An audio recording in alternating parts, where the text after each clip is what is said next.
అండి ఈరోజు క్యారెట్ హల్వా ఎలా చేసుకోవాలో చూపిస్తాము. క్యారెట్ ఇట్లా తురుముకోవాలి, బాగా పీల్ తీసుకొని ఇలా తురుముకోవాలి. ఇలా క్యారెట్ తురుము పెట్టుకున్నాక డ్రై ఫ్రూట్స్ కొన్ని తీసుకోవాలి. ఇప్పుడు ప్యాన్ పెట్టుకొని మనం డ్రై ఫ్రూట్స్ వేయించుకుందాం. ఫస్ట్ ప్యాన్ పెట్టుకోవాలి. వీటికి బటర్ వేసుకుంటున్నాను నేను. కావాలంటే నెయ్యి కూడా వేసుకోవచ్చు. మా దగ్గర నెయ్యి అయిపోయింది, అందుకే బటర్ వేస్తున్నాను.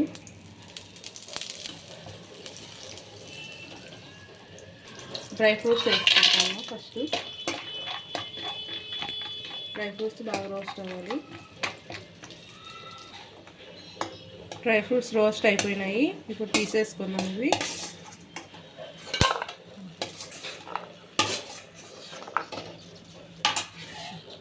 ఇప్పుడు అదే ప్యాన్లోకి క్యారెట్ తురుముకున్న క్యారెట్ వేసేసుకున్నాం.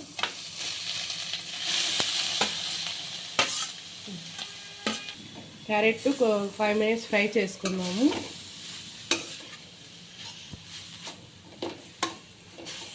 ఇట్లా ఫ్రై చేసుకోవాలి. కొద్దిసేపు ఫ్రై అయ్యాక పాలు యాడ్ చేసుకున్నాం. ఇలా ఫ్రై అయ్యాక పాలు వేసుకోవాలి, గ్లాసుకి పాలు వేసుకోవాలి.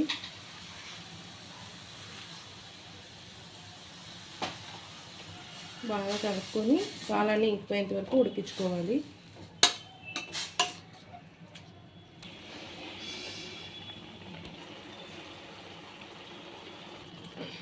ఉడికిపోయింది బాగా క్యారెట్. ఇప్పుడు చక్కెర వేసుకుందాం. బెల్లం కూడా వేసుకోవచ్చు. బాగా కలుపుకోవాలి.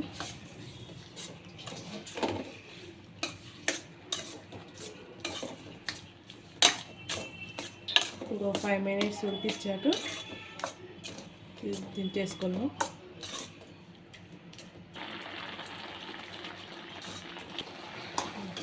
బాగా ఉడికిపోయింది. ఇంకొంచెం గట్టిగా అయితే సరిపోతుంది.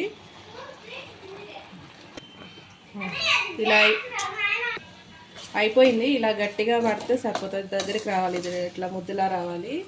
ఇప్పుడు డ్రై ఫ్రూట్స్ మనం వేయించుకుని ఉన్నాయి కదా, అవి వేసేసుకుందాం. ఇట్లా కచ్చపచ్చగా కొట్టేసుకొని వేసేసుకోవాలి.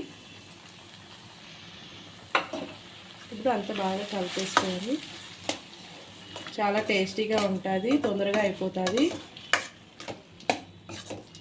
ఎక్కువ ఖర్చు కూడా లేదు, తక్కువ ఖర్చుతోనే అయిపోతుంది. క్యారెట్, పాలు, షుగర్ ఉంటే అయిపోతుంది. ఎప్పుడైనా తొందరగా ఏదైనా స్వీట్ చేయాలన్నప్పుడు ఇలా చేసేసుకుంటే అయిపోతుంది. చాలా బాగుంటుంది. 2 మినిట్స్ ఉన్నాక దించేసుకుందాం. అయిపోయింది. ఇప్పుడు బౌల్లోకి అంతా తీసేసుకుందాం. స్టవ్ ఆఫ్ చేసి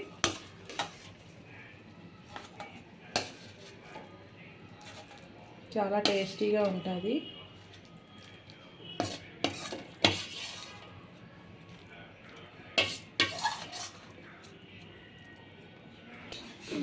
ఎంతో టేస్టీగా ఉండే క్యారెట్ హల్వా రెడీ అయిపోయిందండి.